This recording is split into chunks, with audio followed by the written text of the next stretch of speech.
vayamos a iniciar, nuevamente se lavan las manitos. Vamos a trabajar el chocolate que hicimos ayer.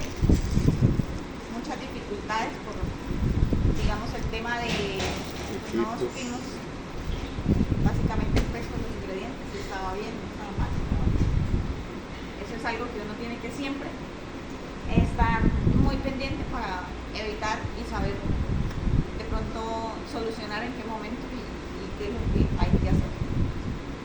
El tema del descascarillado nos dio lata el equipo hasta que a la final lo cuadramos ya al final, la última hora, ¿no? Gracias a los doctores que intervinieron. Los compañeros, cuando me mostraron y yo les hice las cuentas del peso que teníamos en la cáscara, les decía, hay mucha cáscara, porque normalmente si uno hace el ejercicio y le quita la cascarita al grano, no son más de 15 gramos de cáscara, del 15%, perdón, con respecto al peso del grano. Entonces, que ellos me digan que tienen 26%, prácticamente ya tenemos un 10% adicional, que es producto que se está yendo, ¿sí? Y dinero que se está yendo, ¿a dónde? A la cascarilla. Castiga los costos. Castiga los costos. Mira, ese 10% que usted, 15% de la pérdida, ¿es antes de tostarse o después de tostarse? Después de tostar. Cuando ya se hizo allá la cafetería. Porque supongo yo que varía un poquito. Varía un poquito, pero es básicamente depende. Entre más grande sea el grano, pues el rendimiento debe ser mayor. Y pues esos son Pero ejercicios también que yo le invito juega que ustedes lo hagan. lo que decían al principio, que hay uno que es más burdo que el otro. El que es lisito, la pérdida va a ser menor. El que es otro más burdo, ¿cómo se llama el que es El que de pronto no ha sido que bien tiene como escurrido, mucho no es que le queda mucílago? mucho mucílago, exacto. Esos son pérdidas para el que lo procese. O sea que si yo compro la materia prima y tiene mucha presencia de eso, me están castigando el bolsillo a mí. Entonces yo los invito a que hagan esos ejercicios, a que ustedes cojan el cacao en grano, lo pelen, pesen en una buena balanza donde les pese gramitos y hagan el ejercicio de cuánto es lo que ustedes van a mermar, que eso no son pérdidas, son mermas en el proceso, ¿sí? La cáscara. Ahora, lo que se va de más, sí ya son pérdidas, que se va de más. Ese 10% que nosotros teníamos, ya hasta el 15% eran mermas, que se tiene que retirar. Pero a partir de ahí ya vienen siendo pérdidas, porque estamos echando la platica a la canilla. Hacer ese ejercicio después de tostado también, cuánto es la disminución por el tema de la cáscara. Como para llegar al neto. Sí. Que el cacao, aunque la norma tenga un rango bastante amplio, habrán molinos que son capaces de fraccionar un poco más la cáscara. Realmente es muy dura, la cascarilla es muy dura para moler, es muy difícil de pulverizar y que quede impalpable en el paladar. Ustedes vieron cómo salía la cáscara ahí, a pesar de que el molino, pues para mí es muy eficiente. El tiempo que hizo la refinación también. Un compañero me decía, y no lo vamos a refinar más después de sacarlo del molino de pines. Y es que aún con esas micras,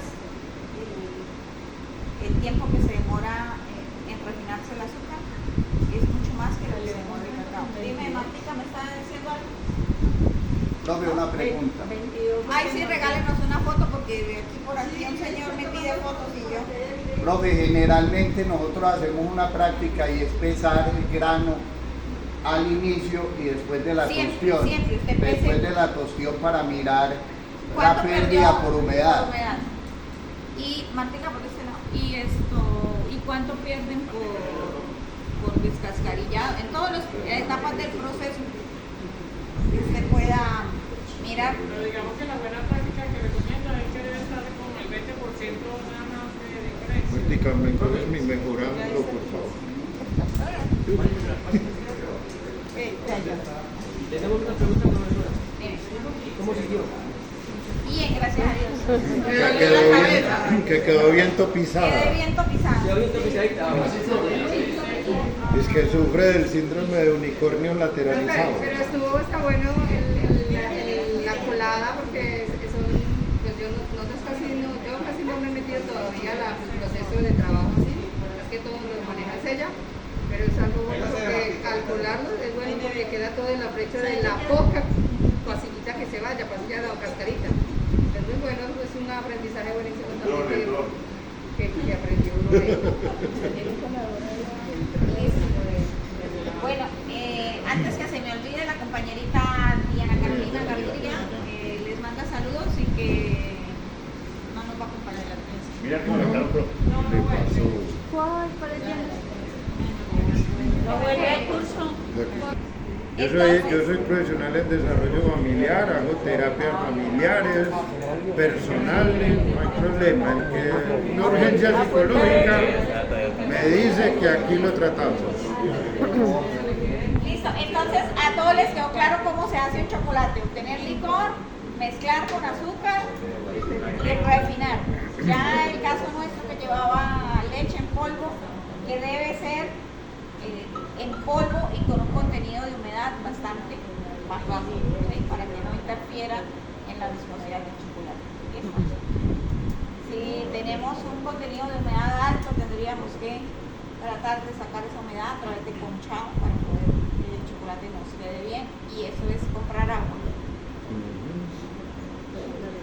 Bueno, paso siguiente, entonces vamos a temperar. Partimos de una temperatura inicial, una temperatura cero, que más o menos sería aquí, ¿cuánto? 18, ¿sí? Puede ser 18, puede ser 16, puede ser 20 o la temperatura que tengamos, ¿cierto? Temperatura ambiente. Listo. Vamos a fundir.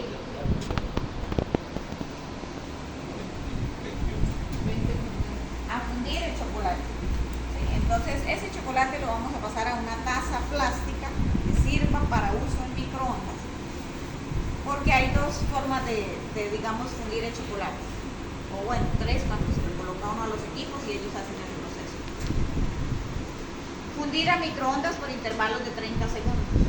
Si yo le coloco más de 30, quemo el chocolate. Quemo el chocolate. Dependiendo de la potencia del microondas. 30 segundos para cuánto tiempo. Bueno, el tiempo va a ser dependiendo de la temperatura inicial. Digamos, este va a estar rápido. A veces partimos de chocolate que está duro, más tarde vamos a trabajar con un chocolate que está duro y que tienen que trocearlo y fundirlo. Ese se va a demorar más tiempo. Lo otro, las condiciones también ambientales también van a influir, la cantidad que yo esté trabajando. Si está así líquido, igual van los 30 iniciales. Sí, porque entonces ya van a ser más poquitos los... Sí, la Si cantidad. el bol es metálico o el bol es de losa, vidrio. Está duro, hay que trocear ¿Cómo es finamente. para microondas? Sí o sí. Sí, y empiezo poniendo poquito, en la medida que se funde ese le voy colocando más troceadito. Si no lo coloco, es decir, no coloco la taza de chocolate que yo voy a trabajar de una a los 30 segundos, no, debo hacerlo empezando con poquito. Cuando ese se funde le voy adicionando más, porque cuando se funde le voy adicionando hasta que ya termine de adicionar todo lo que voy a trabajar. Nunca hacer un bloque. No. Pero me pasa porque yo a veces prendo el dedo y me pasa lo de sugar glue, se me cambia mucho, entonces me queda el sugar glue, a veces, no siempre. ¿Le queda qué? El sugar glue, arriba en las barras. Azúcar, o sea, separación de azúcar se hace por frío. Pero fat glue. Será fat glue. Exactamente. Es grasa. Sí, es como grasa. Es que no hemos tomado la temperatura correctamente.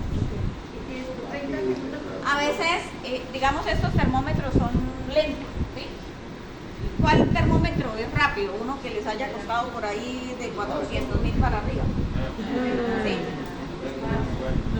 Hay Literal. uno que tiene su extensión, que la puede uno Las dejar ondas, metida. sí, Eso. ¿sí? Pero hay que tener presente que ustedes están tomando temperatura sobre un producto que es altamente viscoso. Y que homogenizar la temperatura de eso no es tan fácil. Y yo tengo que hacer remoción, removerlo continuamente, aún cuando estoy tomando la temperatura. Porque si yo pretendo tomar temperatura en el centro, pero en el otro ladito no se me mezcla porque eso Podría con el mismo termómetro ir como revolviendo para que recoja información de pronto ir revolviendo, no, irlo moviendo. ¿sí? Eso, bueno. Pero yo con la espátula sí estoy moviendo.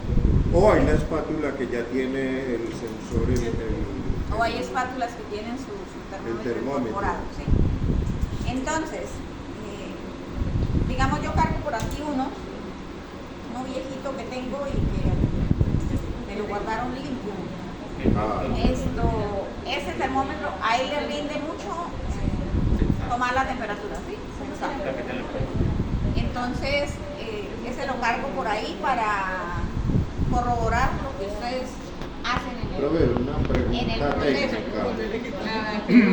El sensor está solamente ubicado en esta partecita. Depende, hay termómetros en que lo tienen marcado y tienen un puntico por acá. Normalmente pues yo trato de que vaya mínimo hasta la mitad. Bueno. Entonces, ¿Y cuánto tiene que ser esa temperatura? ya va. Vamos a fundir. De los de láser ninguno es confiable. Pues porque a ahí hay mí muchos personalmente precios. no me gusta el láser. No me gusta el láser. Primero porque el chocolate, lo que le digo, es muy viscoso y para mí no llega A la mitad, a toda la al centro, al fondo. Porque yo uso el láser, pero estoy revolviendo con la espátula. Como Algunos, para que a mí no me gusta trabajar con eso. Yo por ahí tengo. Bueno, entonces les decía, formas de fundir en el microondas, intervalos de 30 segundos. También existe el baño María. El baño María, todos sabemos que es un baño María, ¿cierto? Que colocamos una olla con agua caliente y cuando ya hierve, entonces apagamos y colocamos otro bol encima para con ese calor que tiene en el agua podamos fundir el chocolate. Tiene una dificultad y es que el vapor de agua desprendido, todo lo que sube, se aconseja que el recipiente donde está el chocolate sea más grande que el que tiene el agua, precisamente para que no haga el efecto del vapor. Pero puede ocurrir eso. Ahora, el microondas no es tampoco que digamos que tiene todas las ventajas. También tiene desventajas en el sentido que si yo no soy cuidadoso y si no remuevo, pues el chocolate se quema. Que si tengo pequeñas cantidades, se quema. ¿Qué pasó? Saquemos a Juan Pablo.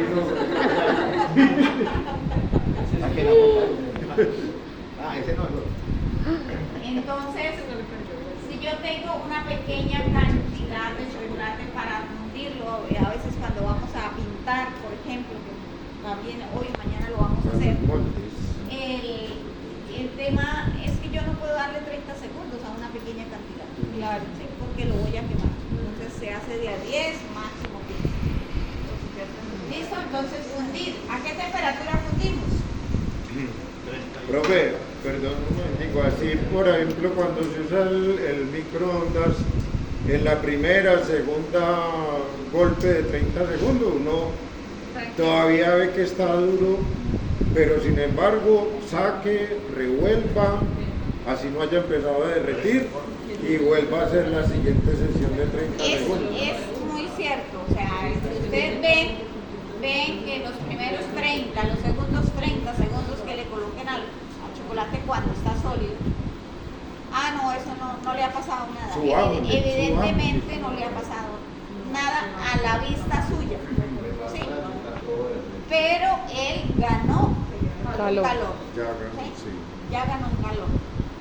Y lo debo remover sí o sí. O sea, cada vez que lo llena al microondas lo debo remover. Porque si no, el chocolate que va adhiriéndose a la vasija se va a quemar. Hay como una sumatoria ahí de calor, Entonces hay que revuelva y revuelva con paciencia. Bueno, y con la espátula. Quedó grabado. Si va a hacer eso, pues hay que tener una Era hacia un celular. Era hacia un celular de Vale, Antioquia. iPhone 12, ese es el iPhone que...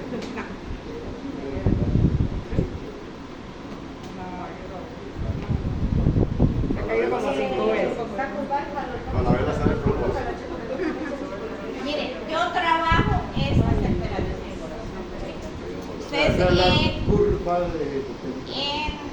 literatura van a encontrar algo similar, unas diferentes, otras más, otras menos. Yo trabajo estas temperaturas. Ahí considero que todos los cristales que conforman la manteca de cacao se funden.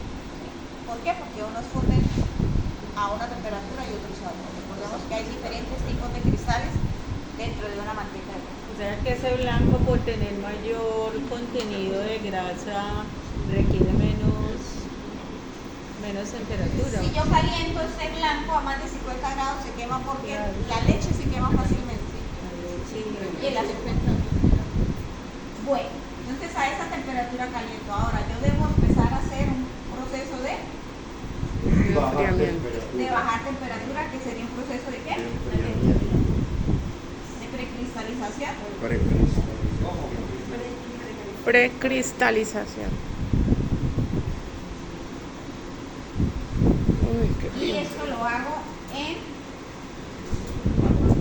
Hay varios de 27 a 28 grados para el chocolate oscuro. 26.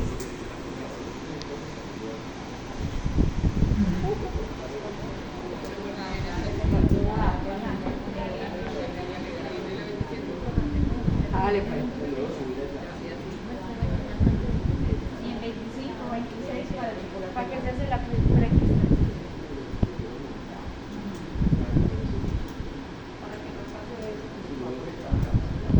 Acá, cuando yo estoy fundiendo, tengo una cantidad de cristales, ¿sí?, dispersos. Por acá, por acá, por acá.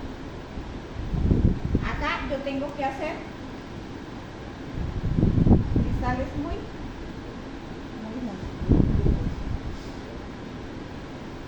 A esta temperatura, ¿cómo lo hago? Entonces, tengo una taza donde tengo chocolate y voy a, digamos, a partir eso y me voy a reservar una cuarta parte.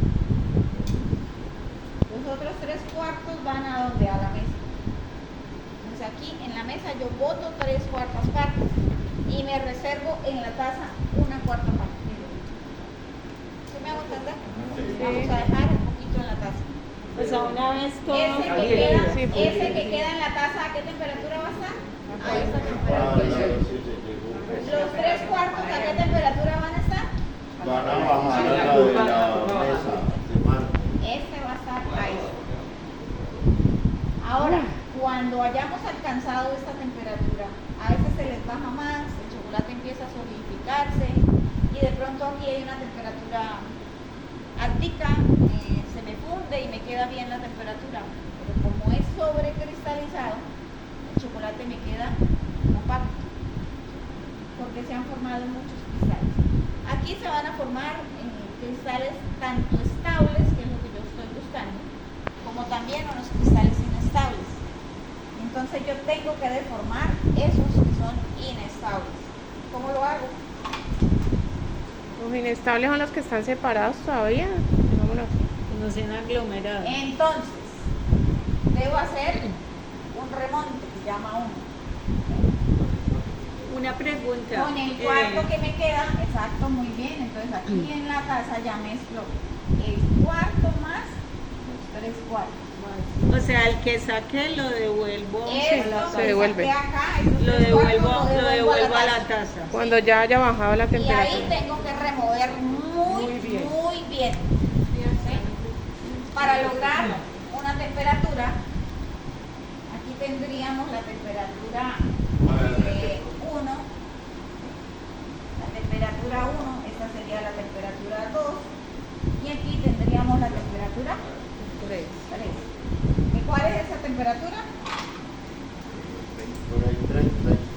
Mire, yo trabajo 31 máximo, 32 para chocolate oscuro,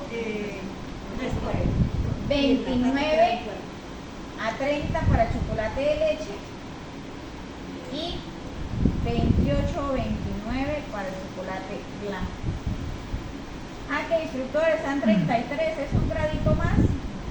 No, enfríe, baje la temperatura porque eso significa que cuando usted lo está trabajando, por allá le quedan unas manchas como de color ocre, como que tiene óxido.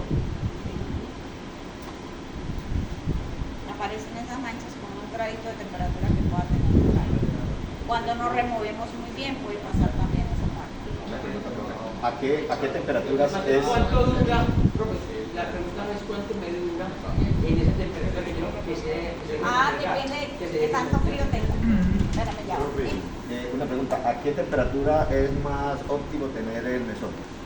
Bueno, eso es, digamos, si yo estoy trabajando solo, ¿sí? Digamos que unos 18 grados funcionaría bien, que estoy en un ambiente. Aquí nosotros ponemos, y para mí lo ideal son 16. 16 de remoción en el mesón. ¿El tiempo de qué? De remoción, pues, de la Temperada. Hasta que alcance la Que temperatura. alcance la temperatura, eso va a Claro. depender de la temperatura del ambiente. cuando ya se tiene ahí, ya se Pero pasa. no es bueno que pase de determinado tiempo, me imagino, porque he escuchado que se sobrecristaliza también. No, es que si se le sobrecristaliza es porque se le endureció. Profe, Porque se pregunta. bajó más de eso. El problema que yo tengo allá en Guarne, frío fuerte, Usted no necesita poner aire acondicionado, necesita poner un calefactor. pero al mediodía, porque es que yo allá tengo los bueno. dos extremos. Al mediodía Más calor. me estaba subiendo temperatura interna a 31 grados centígrados. Hicimos cubrir el área de producción con polisombra. Eso me bajó temperatura interna más o menos a 24. ¿Sí? Pero ya en la noche o en la mañana está unas temperaturas muy bajas. Puede ser 15, 14 grados. Entonces, ese frío ya me afecta. O sea, más o menos está como estamos ahorita acá. Aquí en este momento, no, ¿Más frío? estamos, sí, mucho más Pues frío. digamos que está porque estamos muchas personas. Ajá. ¿Sí? Mejor dicho, ayer cuando estaba este recinto ¿Solo? sí, más o menos así. Bueno, esa es una temperatura ideal para trabajar, solo que, como te decía antes de ayer, tiene que ser muy habilidoso con las manos. ¿Con la que Con la manita. Ah, ya, sí. Para que no se le enfríe. En el caso nuestro que está en Santa Marta, la temperatura es horrorosa. Y a veces con el aire acondicionado me baja a 22. Nosotros hemos trabajado así. ¿Qué problemas nos trae si trabajamos a 22? Si es capaz de bajar la temperatura, no. Profe, Sí, no, sí va. Pero. Solo que se demora más. Sí. profe, Pero desde que logre hacer la curva, no va a tener problema. profe, vea, entonces yo tengo aquí el tazón. Ya la puse, digamos, Muy difícil por altura. Dedo, libro, un molde, cuando ya voy a ver la otra se ha bajado. Y entonces con la pistola de calor, él intenta lograr nuevamente la temperatura. sí, Y ahí créeme que el calor que recibió en la parte de arriba destruyó todos los no, cristales. Hay que volver. es un calor revolviendo como para Sí, que... pero Ya no. sigue siendo Pero no muy es fuerte. así. Sí. Mire que yo le digo a mis aprendices, lo llevan al microondas cuando sienten que se está poniendo pastosa, sobre todo es cuando estamos bañando. Lo van a llevar al microondas y tan solo por 5 segundos. Si le pero meten sí. 10 segundos, que es un corto tiempo, se destruyen, se deforman. Entonces solo 5. Sacamos, agitamos y de pronto colocamos otros 5, pero no pueden ser intervalos de más de 5. Si uno le da, digamos que le está pasando lo que dice Rafael, y si yo caliento un poquito aparte y se lo mezclo a esto, para subirle un gradito. No, porque ese que usted calienta no está mezclado. Ah, no, ¿verdad? Bueno, y Entonces existe algo que se llaman derretidores o elementos para que usted pueda mantener ese caliente. ¿Cuál es la función? Ahora no lo tenerlo deja como en bien un bañito de o María lo mete dentro del ¿Cuál es la función de la microondas para que temperatura? no pregunto. O tener ahí una fibra Es para que Cristalizarlo. sí, no se derrita cuando lo cojas entre las manos. Guarde ya y no deje el frío del ambiente no me brillante. Pero pues Sí, igual sí. usted funde lo que considere que puede alcanzar a trabajar. No funda mucho porque Pero no además, alcanza a moldear. para que cuando ya tú lo moldees, después cuando lo cojas no se derritan las manos. La función de la temperatura, yo les decía, la manteca de cacao tiene un comportamiento totalmente diferente por la forma en cómo están distribuidos los ácidos grasos, que tiene un polimorfismo prácticamente en la manteca de cacao. Digamos que trabajar una cobertura sucedánea que es hecha con manteca vegetal.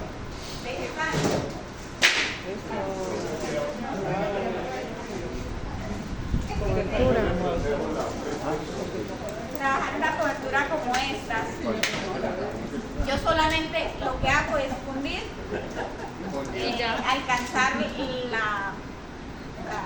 la viscosidad que necesito con la temperatura que necesito de fundido y ya llevo al molde o hago las figuras que necesito y no tengo ningún problema. Sí, esta es gironesa. Esta es. ¿Y cómo cuando yo voy a comprar cobertura identifico que es sucedáneo? Me dice los ingredientes. cobertura. Dice cobertura sabor a chocolate. Desde que diga sabor a, ya sé que es un sucedáneo. ¿Sí?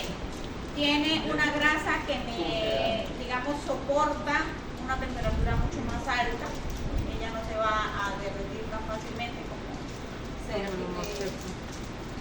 chocolate real. También se trabajan coberturas con grasas diferentes en sus puntos de fusión y en sus puntos de cristalización. Para aquellas zonas que son demasiado calientes, la costa, los llanos, ¿sí? Entonces, no es lo mismo enviar coberturas para los llanos que enviar coberturas para Bogotá, por ejemplo. Pero nosotros que trabajamos en chocolate artesanal. Nosotros que trabajamos chocolate real, la manteca de cacao tiene el comportamiento. Entonces, y las condiciones de almacenamiento del producto. Ahora, condiciones de almacenamiento. Es que lo que yo hago, si yo hago una tableta, por ejemplo, la hago hoy y la debo refrigerar 2 o 3 días. De manera que aquí he precristalizado. ¿Sí? He moldeado, ya puedo desmontar el producto, siento el snack. Eso no quiere decir que ahí ya terminó el proceso de cristalización. Sigue la consolidación. Es sembrado en cristales, pero ellos tienen que seguir formándose aún en esos días siguientes, donde él va a adquirir mucho más fuerza, donde él va a adquirir esa resistencia, de pronto un poquito al calor. No es que la saque allí y no se me funda, no, pero sí va a ser un poquito más resistente. ¿Sí? Bueno, no sé, para mí es un término de cristalización. Pero por 3 días, pero más o menos 3 días. ¿Qué temperatura? Sí, Pero ¿cómo es el 14 proceso allí de que lo que yo Me pregunta a mí, yo. Del sucedáneo y el chocolate real. Mi amor, están haciendo la pregunta acá. ¿Cómo? La pregunta. Las grasas no son. No son compatibles. De hecho, el chocolate que nosotros trabajamos, la norma permite que yo sustituya hasta el 5% de la grasa. ¿Sí? De la grasa que yo le voy a colocar, que le coloque 5% de una grasa hidrogenada para seguirlo llamando chocolate. Si yo le coloco más, ya deja de llamarse chocolate. Ya tendría que colocarle sabor a chocolate. Y la... Sabor a chocolate. Pero repite la norma porque la lecitina. 5% máximo de la grasa vegetal que se le eche para que se siga llamándose chocolate. Si no, entonces ya es el sucedáneo, sabor a. Ya se pasa. La lecitina es, como les decía, para ayudar a bajar la viscosidad del chocolate. Y la pregunta, si yo debo tener 3 días las barras, las tabletas, a una temperatura de 15 grados, ¿la puedo tener en un cuarto con aire acondicionado? Sí, Si tiene un cuarto. La nevera es difícil. Lo que pasa es que para mi concepto un cuarto con aire acondicionado le consume muchísima más energía que lo que se le consume el refrigerador. Ah, sí, pero ya sí, pero es que refrigeración generalmente como es 4, 5 Bueno, es que si debe ser una refrigeración alta. La nevera de la casa no sirve para trabajar, para almacenar el chocolate porque ellos trabajan a una temperatura de 4 o 5 grados. Y es una temperatura demasiado baja que se genera esa humedad, ese punto de rocío se llama, en la superficie. A mí me ha ayudado un poquito dejar la casa apagada. Exacto, lo más. Creo que una pregunta, esas barras que se conservan en refrigeración, ¿tienen que ser en molde o pueden ser empacadas en el empaque primario? En molde puede ser en molde, pero nunca abierto. La que puede estar en el empaque primario. Puede estar en el empaque primario. Sí, en... O sea que hay que sí, claro. Porque es que el el empaque metalizado de todas formas él va a ser un conductor de calor. De todas formas ahí el frío va a pasar. O sea, las que yo estoy usando. Una pregunta. Nosotros tenemos una nevera industrial bastante grande con temperatura graduada. Pero digamos esto se maneja entre 10 y 17. Es muy baja para cristalizar porque para... ¿Está bien? Exactamente, temperatura es que debemos tener para terminar ese proceso. Por eso es de 18, entre 14 y 18 grados. Exacto, si la tengo en 10 está muy bajito. Pero De pronto sí, está muy con una bajito. relativa por debajo de Este 50. me está humedeciendo justamente porque tiene una temperatura bajita, pero es que como no tengo, mire, esta la tengo dañada, esta la tengo dañada, entonces... Cuando se humedece ese punto, o sea, con ese punto de rocío, digamos, pasa algo a La humedad deteriora el chocolate. Digamos, es una humedad que se va a quedar ahí y usted no la puede secar con nada, con una forma de decir que la seco, le queda pegajoso. Aquí no. Ya. Eso no se puede arreglar. Ahora, si ustedes sacan el chocolate tan fresco, tan pronto como lo hacen, porque es que el cliente lo está pidiendo, ese chocolate se les deforma. Van a empezar a de los 3 días. Porque la manteca está todavía cristalizando. Ahora, en términos de comercialización ya de productos, digamos, bombones, hay diferentes productos de acuerdo a la vida útil. Entonces yo puedo tener un bombón que sea solo de consumo diario. Aquí en Colombia de pronto eso no se da. En Europa sí. Hay productos que son de 1 o de 2 días. Entonces, si yo no lo vendí en esos 2 días, ya tengo que sacarlo por los ingredientes que haya utilizado. Entonces no vamos a dejarlo cristalizando 3 días porque ya se me va. Y eso depende de con lo que uno lo esté rellenando. Sí, Eso digo, los eso ingredientes sí. que haya utilizado para. Pero un poquito la pregunta que uno puede terminar su proceso acá y va moldeando, hace sus tabletas, moldea. Cuando ya están estas tabletas, en la refrigeración pues, que usando para que termine el proceso. Claro, de tabletas, o sea, usted empaca en su empaque original, en lo que lo vaya a enviar y lo refrigera. a 14, 18 grados. Ahora, si quiere guardar en el molde, pues lo guarda cubierto. Bueno, nosotros removemos el papel aluminio para que no tenga ningún otro contacto y lo dejamos en la nevera. Eso es buen protector, el papel aluminio, vuelvo y digo. Es una buena barrera contra los gases, una buena barrera contra la humedad. Pero por ejemplo un plástico como este se siente. Usted dice que podría tener sentido como una bolsa plástica. Pues es que hoy en la tarde vamos a ver lo que ustedes hacen. Yo les digo, mire, lo desmontamos mañana, entonces tienen que guardar en bolsa. ¿Listo? Pero ve ahí hay mucha